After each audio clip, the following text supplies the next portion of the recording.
बात उन राजनेताओं से करा रहा हूं जिनकी ईमानदारी की मिसाल पूरी दुनिया देती है सर। पहला, माणिक सरकार, त्रिपुरा, 1998 से 2018 तक 20 साल एक प्रदेश का मुख्यमंत्री रहे सर। और आज भी सर उनका खुद का कोई घर नहीं है, खुद की कोई लैंड नहीं है, परदादा का एक मकान में रहते हैं।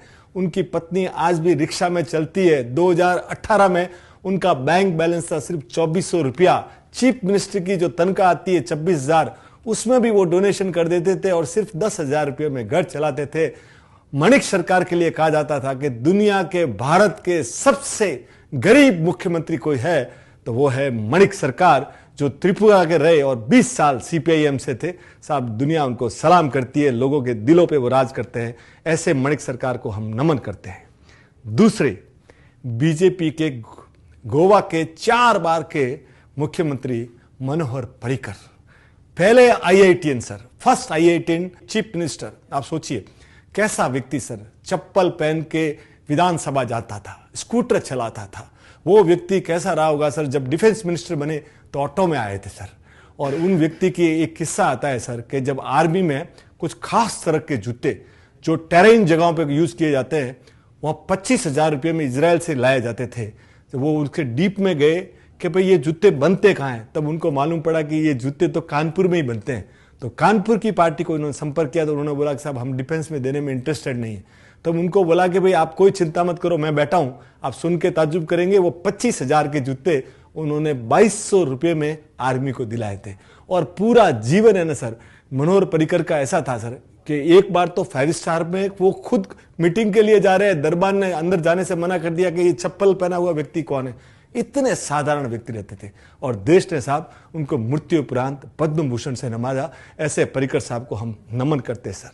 तीसरा, के कामराज, जो तमिलनाडु के कांग्रेस के रहे और उनके सुन के आप ताज्जुब करेंगे, वो देश का उनको पहला किंग मेकर कहा जाता था।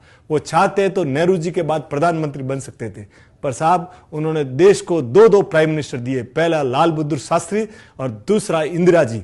और वो व्यक्ति कैसे थे सर, ये जो आज तमिलनाडु में लिटरेसी का रेस, पढ़ाई का रेट ऊंचा होने का कारण, वो जब चीफ मिनिस्टर रहे तो उन्होंने पता किया, वो पहले व्यक्ति थे जिन्होंने पूरा दुनिया में, पूरा हिंदुस्तान में पहला स्टेट तमिलनाडु था कि हर गांव में स्कूल खोलने वाले व्यक्ति थे कामराज। और ये जो मिड डे मील का स्कीम है ना, वो कामराज जी ने लागू किया था सर। और वो व्यक्ति कितना महान रहा होगा सर। जब उनकी मृत्यु हुई, उनके बैंक अकाउंट में 101 रुपया था और 2 धोती थे। उनकी मदर एक बार पानी लाती थी तो कोई ऑफिसर ने उनके घर के बाहर टैप लगवा दिया। तब उन्होंने बोला कि पूरी देश की माओं के लिए आप टैप लगवा सकते हो, तो मेरी माँ के घर के बाहर टैप लगवाना। ऐसे महान व्यक्ति, उनको मरणोपरांत भारत ने भारत रत्न से सम्मानित किया। तो हम के कामराज जी को भी सलाम करते सर। चौथे, बीजेपी के करिया मुंडा, 8 बार एमपी सर, 8 टाइम्स एमपी, 2 बार एमएलए, जो आदमी कोयला मंत्री रहे, जो डिप्यूटी स्पीकर रहे, और वो व्यक्ति आज भी एक छोटे से गांव में रहते हैं। उनकी बेटी शिक्षिका है, आज भी आम बेचती है सर।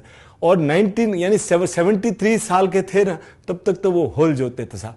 ऐसे तो हमारे हिंदुस्तान में आज भी है ना सर, कई राजनेता ऐसे हैं सर जो बहुत ही ईमानदार है।